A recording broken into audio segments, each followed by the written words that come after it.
Bismillahirrahmanirrahim. Assalamualaikum warahmatullahi wabarakatuh. Kurang tinggi ini Pak, karena ustadznya tinggi, jadi harus dinaikkan. Mohon maaf, biasa kan di bawah kan. Baik, alhamdulillah wa syukrillah wassalatu ala rasulillah wa ala alihi wa sahbihi wa mawalah, la hawla wa la quwwata illa billah. Asyhadu an la ilaha illallah wahdahu la syarika lah wa asyhadu anna sayyidana Muhammadan abduhu wa rasuluh alladzi la nabiyya wa la rasula ba'dah. Allahumma fassalli wa sallim ala khairil khalqillah Muhammadin ibni Abdillah Al-Mustafa Rasulullah sallallahu alaihi wasallam, amma ba'd. Bapak Ibu hadirin wa hadirat, tamu-tamu Allah, jemaah salat fardu maghrib yang kami hormati, alim ulama, cerdik pandai, tokoh masyarakat yang besar tak disebut gelar, yang kecil tak dipanggil nama. Semoga kita semua yang hadir senantiasa Allah limpahkan rahmat dan barakahnya, amin ya rabbal alamin. Bersyukur kita kehadiran Allah dengan lafaz alhamdulillah rabbil alamin. Malam ini kita bisa kembali bermuajahah dalam majlis yang insyaallah Allah muliakan dan Allah berkahi. Moga-moga menjadi bagian dari amal soleh dan juga menjadi hujjah bagi kita bila mana kelak di yaumil hisab, yaumil mizan, bisa memberatkan timbangan amal soleh kita. Dan kalau Allah tanya tentang umur, maka kita salah satunya kita punya hujah, kita gunakan untuk hadir di majlis insyaallah yang Allah muliakan. Salawat dan salam dikirimkan kehariban baginda Nabi sallallahu alaihi wasallam bilafzin Allahumma salli ala sayyidina Muhammad wa ala ali sayyidina Muhammad. Assalamu alayka ya Rasulullah.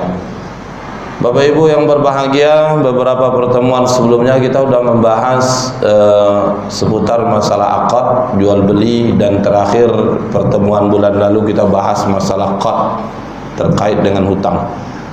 Maka dari materi-materi tersebut, ini sebagai pengantar bagi kita untuk membahas pertemuan malam ini, materi seputar masalah ar-riba, yakni terkait dengan tambahan. Ibu bapak yang berbahagia, kita tahu kalau riba ini sebenarnya di dalam Islam sudah tegas, sudah jelas. Ayatnya sudah qat'i, tegas, melarang dalam hal melakukan transaksi riba tersebut, baik sedikit maupun banyak. Bahkan di ayat Al-Baqarah, di surah Al-Baqarah ayat ke-278 itu Allah tabaraka wa ta'ala memerintahkan untuk meninggalkan sisa dari riba. Artinya tidak ada celah kalau riba itu sedikit atau banyak, melainkan mutlak pelarangannya di dalam Islam. Nah, mungkin kita semua sudah banyak mendengarkan kajian tentang riba ini. Cuma kami ingin bahas malam ini riba itu dari 3 perspektif. Pertama perspektif agama, kedua sejarah, ketiga nanti dari perspektif ekonomi. Sehingga kalau kita lihat dari perspektif agama, tidak ada agama samawi, baik Yahudi, Nasrani maupun Islam, ya, orang-orang Nasrani sekalipun, termasuk ya apalagi di dalam Islam, agama yang terakhir Allah Subhanahu wa taala turunkan kepada baginda Nabi sallallahu alaihi wasallam itu dengan tegas melarang riba. Nanti bisa buka dalam buku Bank Syariah dari teori ke praktek, ditulis oleh Dr. Muhammad Syafi'i Antonio. Di sana dituliskan oleh beliau riba perspektif agama. Bahkan agama yang budaya sekalipun, termasuk Buddha, Hindu, itu ternyata dalam buku beliau kutip ada aturan melarang terkait dengan bunga atau riba.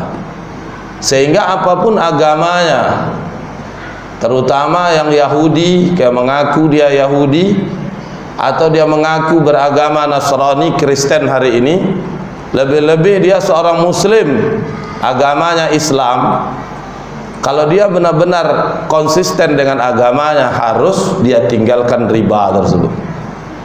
Karena tidak ada celah lagi. Apa alasan menerima? perspektif agama tidak ada yang membenarkan.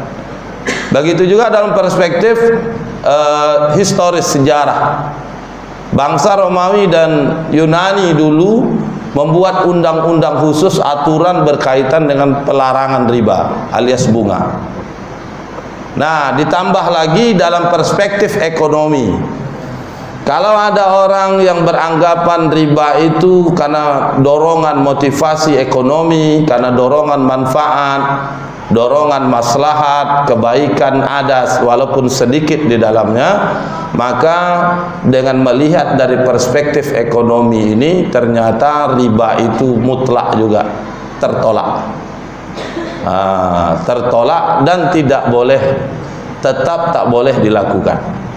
Jadi cukup dari 3 perspektif. Makanya dalam buku Bank Syariahnya Muhammad Safi Antonio itu menuliskan 3 perspektif tersebut. Sehingga dari 3 perspektif ini cukuplah menjadi hujah, pertimbangan bagi kita untuk meninggalkan transaksi riba tersebut. Baik perspektif sejarah Yunani Romawi, perspektif agama Yahudi Nasrani termasuk yang Islam. Nah, yang ketiga dalam perspektif ekonomi. Ibu bapak yang dimuliakan oleh Allah, sebelum kita lebih jauh membahas terkait dengan riba dari 3 perspektif itu, maka harus kita pahami dulu makna riba itu apa. Ar-riba kalau kita buka dalam kamus itu ar-riba bermakna az-ziyadah. Az-ziyadah itu maknanya tambahan. An-nama, tumbuh. Jadi dikatakan riba adalah mengalami pertambahan, pertumbuhan. Kalau mengalami bertambah dia dan mengalami pertumbuhan, nah inilah riba dalam makna bahasa, makna lughah. Ya. Nah, makanya ada dikatakan wa yuqal riba al-mal zadun. Jadi riba dalam makna harta itu adalah penambahan. Nah, cuma penambahan seperti apa yang disebut riba itu? Apakah semua penambahan ya dari tidak punya anak jadi punya anak? Ini bahaya itu. Pak RW dari 1 jadi 2. Apanya? Tidak usah dilanjutkan. Ya, apakah itu disebut riba dalam makna bahasa? Ya. Tapi makanya di sini perlu kita merujuk ke makna syar'i. Kita melihat dalam makna istilah. Istilah dari riba itu seperti apa? Nah, kalau kita lihat para ulama banyak menjelaskan tentang riba tersebut. Misalkan Ibnu Abbas ketika menafsirkan surah keempat, surah An-Nisa ayat yang ke-29. Ya ayyuhalladzina amanu, hai orang beriman, la ta'kulu amwalakum bainakum bil batil. Wahai sekalian orang beriman, janganlah kalian memakan harta bainakum, di antara kalian, bil batil, dengan jalan yang batil. Nah, apa makna batil dalam ayat ini? Menurut Imam Ibnu Abbas, ya al-batil itu bermakna ar-riba. Sehingga penambahan harta yang diperoleh dengan jalan yang batil, maka penambahan itu disebut riba. Nah, makanya disebutkan kullu ziyadatin lam yuqabiluha aud. Ya, setiap ziyadah penambahan, ya ziyadah penambahan, yang penambahan itu diambil tanpa adanya satu transaksi, tanpa adanya pertukaran, maka penambahan itu disebut riba. Nah, ini makanya penambahan yang seperti apa? Penambahan tanpa adanya transaksi, berarti uang itu bertambah, ya, tidak lewat transaksi jual beli, tidak pula lewat transaksi atau apapun namanya yang dibenarkan oleh syariat. Kalau tidak ada penambahan yang dibenarkan oleh syariat, maka penambahan itulah disebut riba. Ini menurut Imam Ibnu Abbas. Nah, selanjutnya ada juga menurut Raghib Al-Asfahani. Beliau menjelaskan ar-riba itu bermakna huwa ziyadah ala ra'sil mal. Dikatakan riba itu adalah tambahan atas modal. Jadi modal bertambah dari 10 jadi 20 misalkan. Nah, kalau penambahan seperti ini menurut Raghib Al-Asfahani itu di dalam kitabnya beliau jelaskan ini masuk kategori riba. Sehingga Bapak Ibu yang berbahagia, dari pengertian yang dirumuskan oleh banyak ulama, nanti bisa dicek dalam beberapa pendapat dari para ulama dalam mendefinisikan riba itu, maka bisa disimpulkan az-ziyadah yang mengakibatkan riba itu az-ziyadah baik dalam jual beli maupun dalam hutang piutang yang penambahan atau az-ziyadah itu diperoleh dengan jalan yang batil. Kalau penambahan itu dalam jual beli, penambahan itu batil, maka penambahan itu jadi riba. Kalau penambahan itu terjadi dalam hutang piutang, maka penambahan itu jadi riba. Nah, karena memang penambahan dari berbagai definisi tadi, ada penambahan dari sisi modal, ada penambahan dari sisi hutang, ada penambahan dari sisi tanpa adanya transaksi, uang dikasih, dipinjamkan, diserahkan kepada orang, tiba-tiba bertambah. Dengan cara apa? Bertambah karena waktu, bukan karena transaksi. Maka dari itu bisa jadi penambahan itu karena akad hutang piutang. Si A punya uang dipakai oleh si B. Selama waktu si B menggunakan uang si A, maka si B punya kewajiban nanti mengembalikan pokok uangnya, uang secara pokok plus adanya tambahan. Padahal antara si A dengan si B pakai uang si A itu tidak ada transaksi dalam artian bisnis. Sehingga penambahan yang diberikan oleh si B kepada si A itu masuk tambahan dari sisi disebut hutang piutang, yang ini menjadi riba. Bapak Ibu yang berbahagia, maka dari definisi ini kalau kita klasifikasikan secara umum, riba itu dikenal hanya dua: riba dalam jual beli, riba dalam hutang piutang. Nah, apa riba dalam jual beli? Nah, ini ada berdasarkan hadis misalkan yang diriwayatkan oleh Imam ulama hadis muhaddisin, itu misalkan hadis yang diriwayatkan oleh dari Abi Hurairah atau Abi Burdah an abihi, dari Sa'id bin Abi Burdah. Ini dimana diriwayatkan oleh Imam Abu Daud dan juga para ulama hadis yang lain, dimana baginda Nabi SAW itu menjelaskan terkait dengan tentang hukum dari riba nih. Dan juga misalkan hadis riwayat Imam Muslim, ya, ini menjelaskan dasar daripada munculnya istilah riba dalam jual beli. Nah, apa bunyi hadisnya?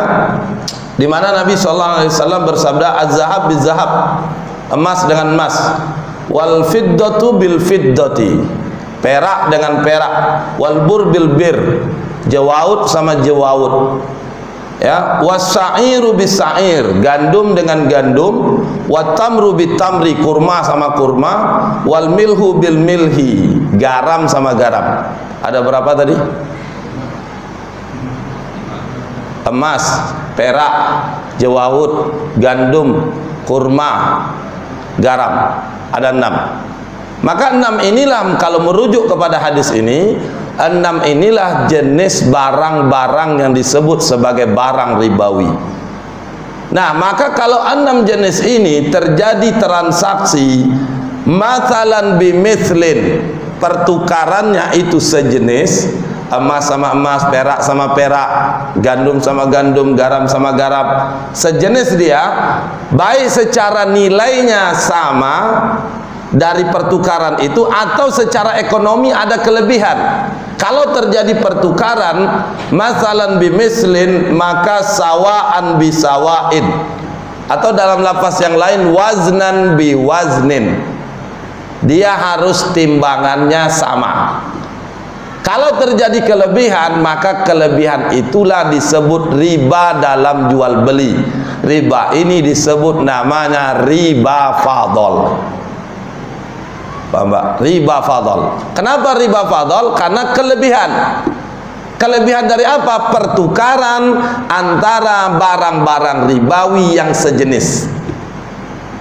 ada kelebihan, walaupun secara nilai ekonominya ada kelebihan secara ekonomi, tapi ketika terjadi pertukarannya sejenis, maka kelebihan itu jadi riba. Contoh, kurma yang bagus kualitasnya 1 kilo harganya 100.000. Kurma biasa 1 kilo anggaplah nilainya 50.000.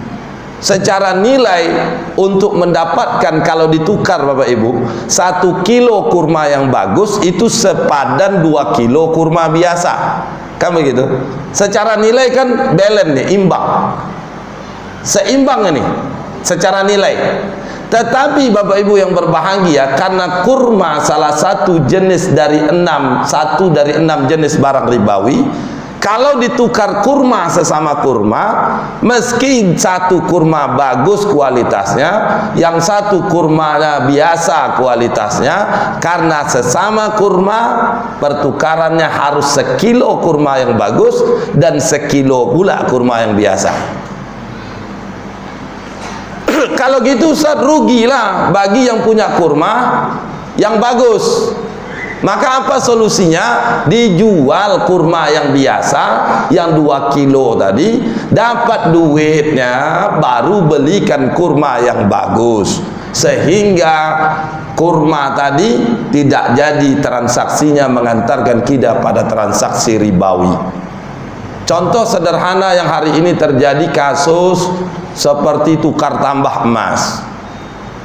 Bapak Ibu, misalkan ibu-ibu lah, kalau bapak-bapak kan tak boleh, haram hukumnya pakai emas walaupun kadarnya sedikit ya, kecuali emas.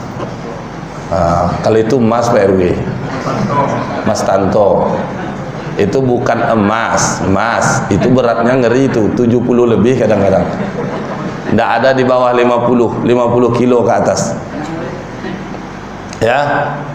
Nah, tapi kalau emas yang biasa, yang dipakai emas perhiasan, misalkan ibu-ibu pakai cincin emas, sudah dipakai beberapa tahun, itu biasanya kalau dipakai menyusut dia ya, ditimbang, oh 1 emas beratnya pas dibeli, di surat tertulis 2,5 gram, ternyata pas ditimbang tinggal 2 gram ya. Kalau mau ditukar dengan emas yang baru, secara nilai kan harusnya kan ditambah itu. Tetapi karena ibu bapak punya emas, yang mau ditukar dengan emas, sama-sama emas, emas ini barang ribawi, maka kalau terjadi penambahan dalam pertukaran ini, penambahan itu disebut riba. Namanya riba fadl. Sesuai dengan hadis riwayat Imam Muslim tadi. Ad-dhahabu bid-dhahabi wal fiddatu bil fiddati. Apa solusinya? Solusinya dijual emas kita yang tadi 2,5 gram, 1 emas itu yang tinggalnya cuma 2 gram, dijual, dapat duitnya, uangnya berarti berkurang karena 2 gram. Nah, tak lagi misalkan 1 emas 2,5 juta, tentunya tak lagi dapat 2,5 juta, kurang dari 2,5 juta, dijual dulu.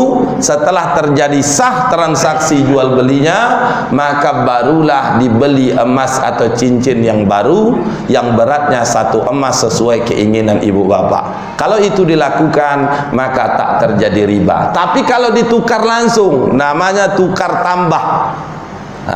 Tukar tambah, maka penambahan itu karena yang ditukar barang-barang ribawi, yakni emas salah satunya, atau contoh tadi kurma, maka penambahan itu jadi riba fadl. Muncul pertanyaan, bagaimana kalau bukan barang ribawi? Contoh handphone, motor, mobil, rumah, apa lagi? Tanah. Selain dari barang yang 6 jenis ini, kalau merujuk kepada hadis riwayat Imam Muslim tadi, tidaklah menjadi riba. Kenapa? Karena hanya dijelaskan untuk 6 jenis ini. Meski ada ikhtilaf memang di kalangan ulama. Di kalangan ulama bahkan termasuk, tidak hanya termasuk dikutip dalam bukunya Dr. Safi Antonio, tidak hanya 4 atau 6 jenis barang ribawi yang disebutkan hadis tadi, bahkan semua sembako makanan pokok, kebutuhan pokok termasuk sayur-sayuran, menurut pendapatnya, karena mengutip pendapat ulama mazhab yang lain, itu kalau ditukar sejenis maka terjadi riba. Contoh beras, ya, beras. Kenapa beras masuk kategori riba? Dikiaskan dia dengan sembako, makanan pokok, as-sa'ir, gandum. Kalau dulu makanan pokoknya di zaman Nabi gandum buat roti. Kurma, at-tamar, kurma. Kalau kita makanan pokoknya apa? Nah, jangan beras. Ya, nasi. Nah, makanan pokoknya nasi, maka bahan pokoknya dari beras, bahannya bakunya dari beras atau dari padi. Maka kalau ini ditukar, dikiaskan, maka sejenis ada kelebihan, maka kelebihan itu jadi riba. Tapi kalau merujuk kepada hadis ini, yang roji itu cuma 6 jenis ini. Kenapa hanya 6 jenis ini? Karena hadis itu menjelaskan hanya 6 jenis tersebut. Itu masuk isim jamid, isim yang tidak ada turunan, sehingga hanya untuk 6 jenis ini. Apa yang disebutkan dalam hadis itu saja, 6 saja. Walau terjadi ikhtilaf di kalangan ulama. Ya, kalau isim jamid itu kan isim yang tak ada turunannya, sehingga tidak bisa dibuat dikategorikan sifatnya, karena bukan isim sifat. Kalau isim sifat yang berkaitan dengan makanan pokok, maka boleh dikiaskan dengan 4 jenis dari 6 yang disebutkan dalam hadis. Tapi persoalannya dalam hal ini dipahami az-zahab, al-fiddah, al-bur, at-tamar, al-sa'ir, ya, al-milhu, itu adalah isim jamid yang hanya menjelaskan jenis barang disebutkan di dalam hadis tersebut, sehingga tidak bisa dikiaskan dengan yang lain. Nah, ini pendapat yang menurut kami yang roji. Tapi kalau Bapak Ibu berpendapat yang lain, silakan. Tambah lebih pening lagi, beras masuk ribawi. Sayur beli kangkung sama kangkung tukar, ribawi. Nah, tapi kalau merujuk ke hadis ini berdasarkan hadis riwayat Imam Muslim tadi, tidak terjadi riba. Nah, ini jenis pertama, riba dalam jual beli, namanya fadl. Selanjutnya, kelanjutan dari hadis itu, di samping sawaun bisawain atau waznan biwaznin, ditambah syarat keduanya adalah yadan biyadin. Yadan biyadin itu maknanya taqabud atau al-qabdu. Qabdu itu serah terima langsung. Kalau serah terimanya langsung, maka tidak terjadi riba. Kalau pertukarannya sejenis. Kalau itu pertukarannya barang-barang ribawi yang 6 tadi, tidak langsung diserahkan, serah terima. Kalau terjadi jual beli misalkan, tak langsung diserah terima, dengan artian jual belinya tidak kontan, tunai di depan, di muka saat bertransaksi, maka terjadi riba dalam jual beli yang kedua, namanya nasi'ah. Apa itu nasi'ah? Riba penundaan. Contoh apa? Beli emas secara kredit, beli perak secara kredit. Nah, makanya hati-hati mak-mak, bapak-bapak mesan emas. Yang pernah dulu ditanyakan, ya, pesan emas 10 emas, berapa duit? 25 juta. Anggaplah satu emas 2,5 juta. 10 emas 25 juta. Nih, bayar kontan. Ya, gimana kalau tak bayar kontan? Sama aja. Tapi emasnya tak langsung diterima, karena motifnya model emas yang mau dipesan tidak ada dijual, harus dibuat dengan model tertentu. Duit dibayar, akad terjadi, kesepakatan terjadi kedua belah pihak, antara bapak ibu dengan pihak penjual emas. Tapi emasnya tak langsung diserahkan, duit langsung bapak ibu kasih. Karena emas barang-barang ribawi, maka terjadilah riba nasi'ah. Maka kredit emas itu riba. Makanya sekarang banyak trennya hari ini, beli emas, emasnya tak diterima. Iya, walaupun bayar DP. Jangan bayar DP, kontan pun bapak tidak bisa. Ketika emasnya tak diterima, karena syaratnya yadan biyadin. Takobut. Takobut itu langsung serah terima. Ini duit, ini emasnya. Jadi orangnya biasanya minta tanda jadi kalau bisa. Nah, utang kan atau tanda jadi. Intinya apa? Transaksi itu baik dikasih tanda jadi maupun dibayar kontan di awal. Kalau judulnya adalah jual beli emas, maka tidak secara langsung serah terimanya, tidak yadan biyadin, maka terjadi riba nasi'ah. Atau sebaliknya, bapak ambil emas 10 emas, nanti dibayar cicilan dengan nyicil, juga riba nasi'ah. Yang betulnya apa solusinya? Beli emas batangan atau emas murni tadi. Jangan emas anto tadi ya. Itu tak bisa dibeli, mahal. Emas tadi dibeli yang murni, setelah dibeli berapa harganya? Oh, karena emas murni 2.300.000 satu emas. Beli 10 emas 23 juta. Nih, berarti kita dah punya emas. Setelah terjadi jual beli, maka buat akad berikutnya. Terpisah ya. Apa akad berikutnya? Akad ijaroh. Apa itu akad ijaroh? Akad atas manfaat. Aqdun ala manfaatin bi'audin. Dengannya terdapat kompensasi. Apa manfaat yang kita dapatkan? Emas murni yang kita beli, kita minta buatkan sesuai dengan emas perhiasan yang kita inginkan. Maka muncul akad kedua, namanya tempahan. Nah, yang kayak gitu baru boleh kasih DP, mau kasih bayar kontan, mau bayar nanti ketika emasnya udah siap, tak jadi masalah karena tidak terjadi riba. Kenapa? Karena tidak masuk kategori akad jual beli. Banyak kita terjadi hari ini. Ya, beli emasnya dulu. Emas batangnya berapa emas, nanti dibuatkan.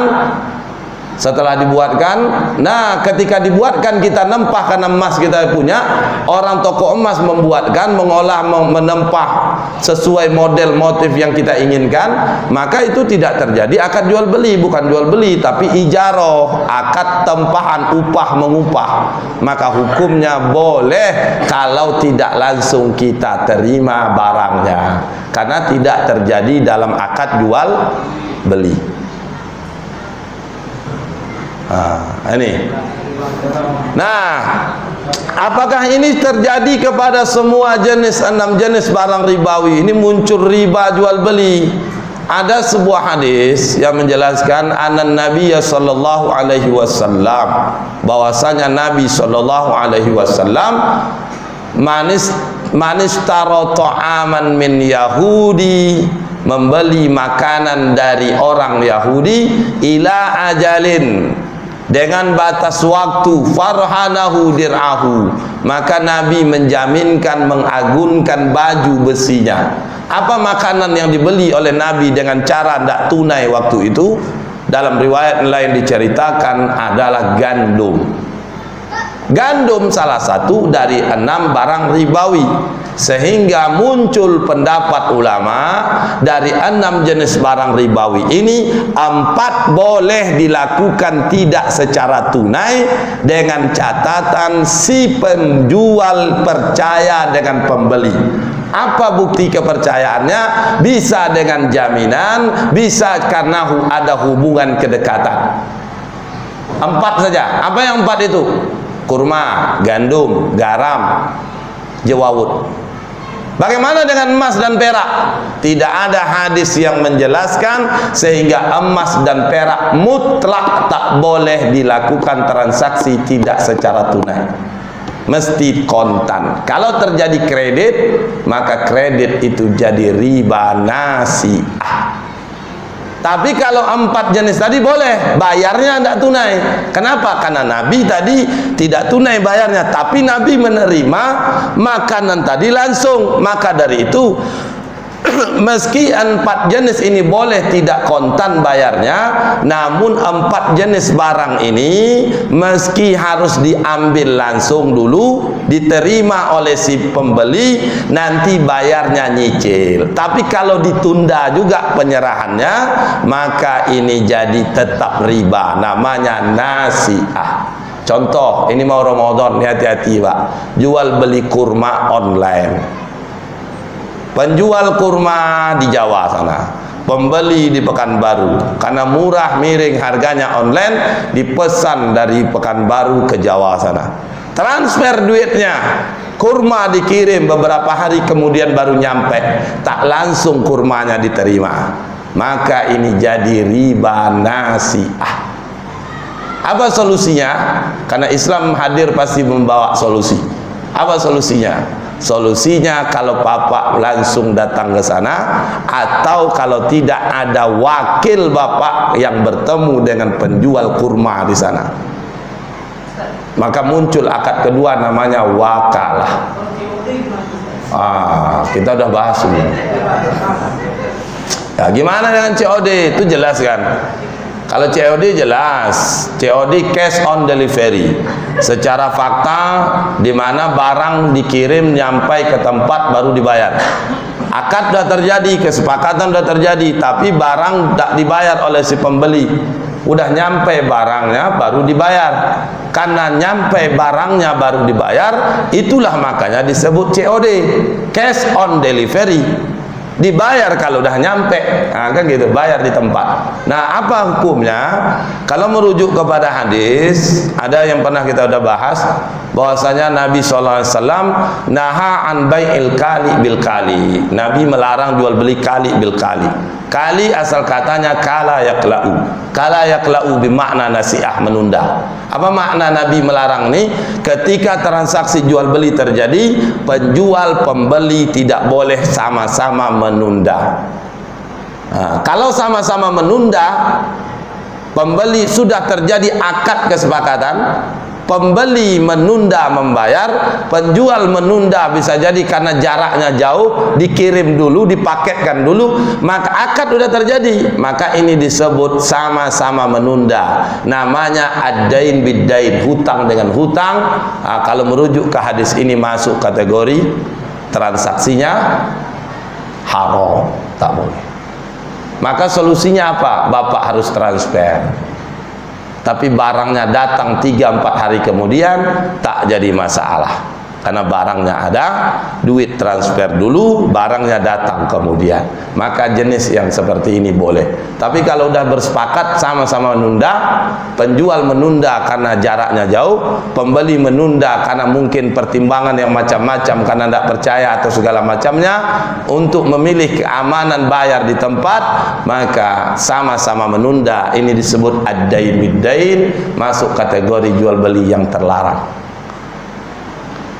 Baik, Bapak Ibu yang berbahagia, ini jenis yang kedua tadi, namanya riba nasi'ah, yang hari ini banyak sekali terjadi. Bapak Ibu beli emas, emasnya duit dibayar, anggaplah berapa 1 gram 600.000, kasih duit, transfer duit 600.000. Nanti Bapak Ibu ada bukti penerimaan emasnya 1 gram, cuma emasnya diterima enggak? Enggak ada.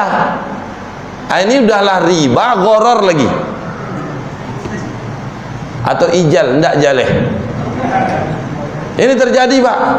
Oh, tapi emasnya boleh kok diterima langsung. Terima langsung dulu. Kalau dia kasih langsung, 1 gram berapa? 600. Dia duit 600, emasnya langsung kita terima, maka sah. Tapi kalau cuma bukti kwitansi emasmu 1 gram, kamu udah bukti, kau udah bayar transfer 600.000, emasmu 1 gram, tapi emasnya tak nampak, tak ada diterima, maka disebut riba nasi'ah. Tapi nanti bisa kok ditukar dengan apa, dengan ini emasnya waktu kita butuh, atau dikonversi dengan rupiah. Ini tambah tidak jelas lagi, Pak. Nah, ditambah lagi yang kedua, karena emasnya kita tidak terima, kita cuma terima bukti emas, bukti transaksi beli emas. Emas itu disimpan di satu tempat oleh orang yang menjualkan tadi, kena pula kita biaya penyimpanan. Ini muncul masalah kedua, namanya multi akad. Ada yang pertama akad jual beli, yang kedua muncul akad kedua namanya ijarah. Hadis riwayat Imam Ahmad jelas bahwasanya Nabi sallallahu alaihi wasallam naha Nabi SAW melarang an safqataini fi safqah, 2 akad dalam satu transaksi. Apa makna 2 akad satu transaksi? Banyak penafsiran menurut ulama. Salah satunya ketika ada transaksi terjadi, muncul 2 akad di dalamnya, maka transaksi seperti ini dilarang dalam hadis riwayat Imam Ahmad. Contohnya seperti tadi, beli emas, emasnya tak diterima, akad jual beli muncul satu. Yang kedua, emasnya dalam waktu bersamaan disimpan, dititip kepada yang menjual, maka yang punya emas kena biaya penitipan, biaya keamanan. Muncul akad kedua, namanya akad ijaroh, jasa atau upah sewa penyimpanan. Nah, 2 akad satu transaksi jual beli emas, tapi akadnya double, jual beli satu, akad ijaroh yang kedua. Maka beli emas langsung aja lah. Ada duit berapa emas? Berapa satu emas? 2.880.000. Nah, nih duit. Emasnya mana? Nih, ambil. Kalau pengen emas yang motif tersendiri, tulis nama ibu sama bapak di situ di gelangnya. Udah, beli emas batangan, emas yang murni tadi. Nah, setelah terjadi akad tempah, akad ijaroh, selesai. Tak kena riba fadl, tak kena riba nasiah. Baik, silakan. Kalau pakai gesek gimana tuh? Kan nanti kita bawa ini. Kalau gesek bisa diambil kita bagi banyak. Oh, duitnya transfer atau digesek di tempat pakai mesin gesek. Oke, baik. Yang penting kita masih dalam majelis akad. Ibu bapak ke toko emas bawa kartu. Berapa harga emas? Oh, 2.800.000. Saya tak bawa di cash, bawa kartu nih. Oke, gesek. Atau pakai kartu debit kah?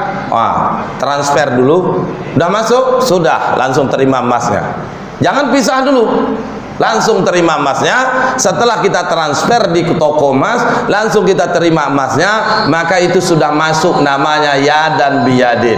Tapi jangan keluar dulu, harus sepakat dulu. Ya, kalau itu terjadi maka hukum jual belinya sah, tak jadi riba. Tapi aku ambil bawa emas dulu ya 10 emas.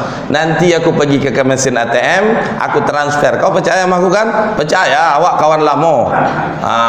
Aku transfer, nanti bukti ku kirimkan.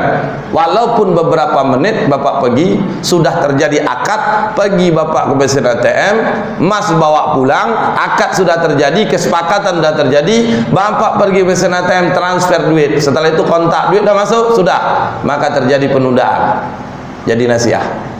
Tapi kalau bapak ibu masih di majelis akad, transfer duitnya, gesek pakai kartunya atau kontan dibayar, maka tak terjadi riba nasiah. Ada yang lain? Ya. Kalau kita belanja ke Tokopedia, Shopee, Lazada, walaupun ditransfer, itu kan nggak langsung ke penjual itu, kan? Iya. Hanya dia tertunda, karena nanti kan dia baik Lazada ke operatornya dulu. Kalau terima juga berarti. Karena kalau kita transfer pun itu nggak akan ke penjual itu uangnya itu. Oh, ini maksudnya kasus COD berarti? Ya, tadi kasus COD kan? Iya. Ustaz bilang tadi transfer aja. Kalau kita transfer pun uangnya itu pun nggak langsung ke penjual, tetap ke ini juga, operatornya. Kalau ada uangnya ke calonnya itu, ke Tokopedia, atau Shopee itu kan nggak langsung. Nah, baik. Boleh atau tidak? Kalau tertunda nggak boleh juga.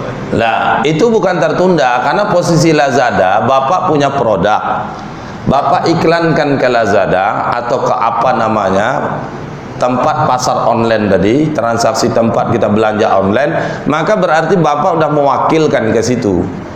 Maka terjadi akad wakalah atau samsaroh mempertemukan dia pembeli dan penjual. Kalau sudah dipastikan ada fee di awal, berarti samsaroh, maklar, al-wasit bainal ba'i wal mustari, perantara antara pembeli dan penjual.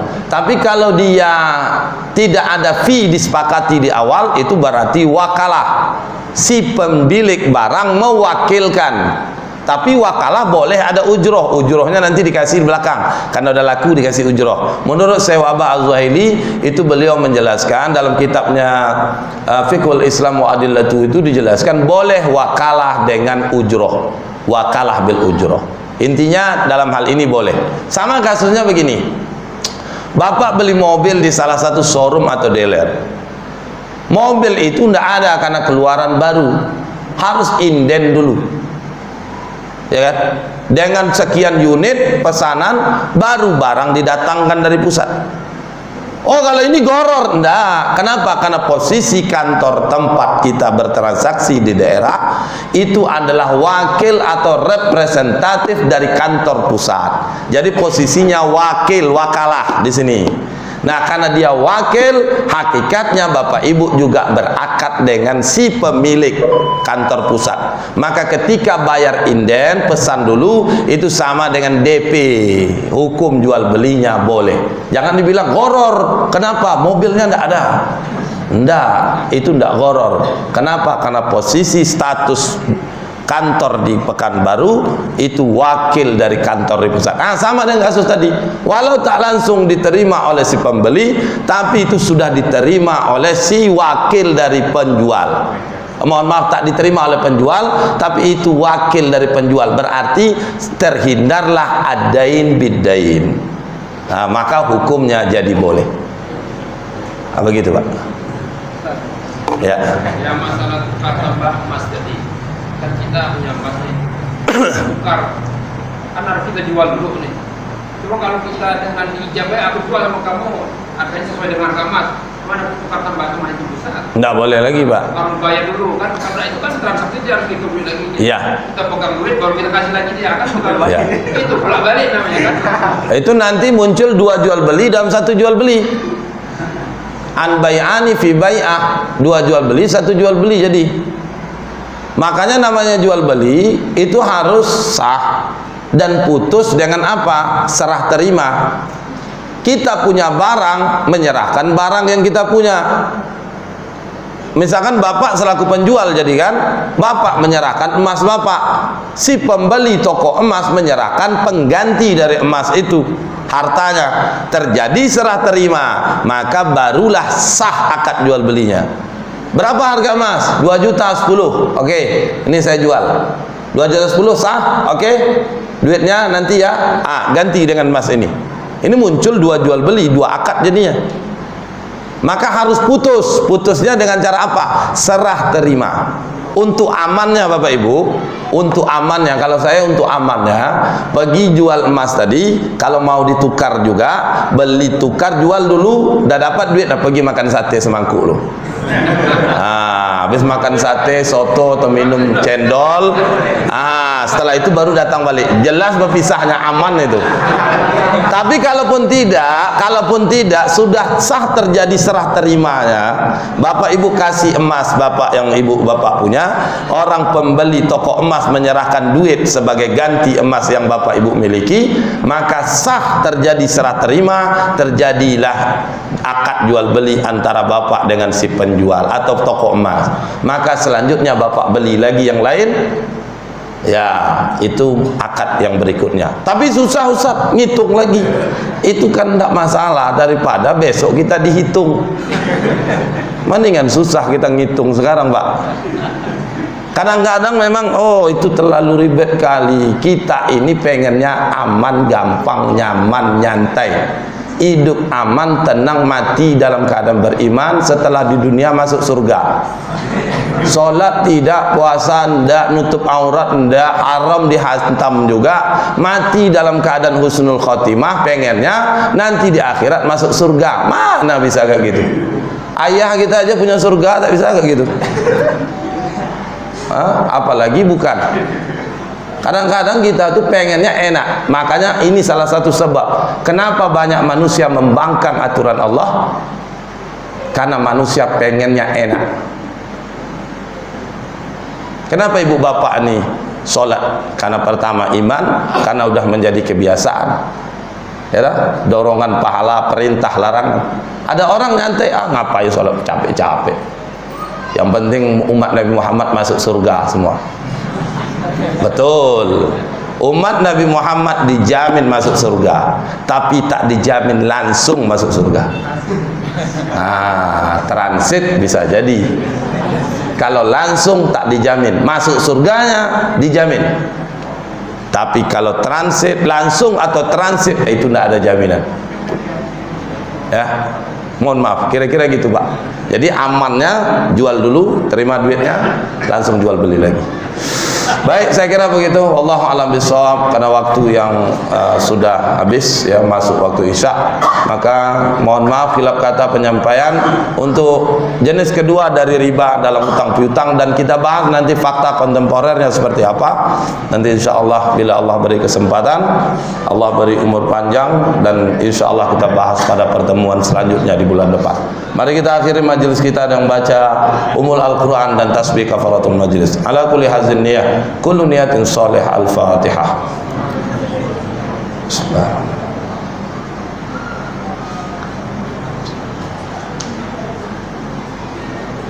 Bismillahirrahmanirrahim. Subhanakallahumma bihamdika nasyhadu an la ilaha illa anta nastaghfiruka wa natubu ilaik. Walhamdulillahi rabbil alamin. Wabillahi hidayah taufik. Assalamualaikum warahmatullahi wabarakatuh.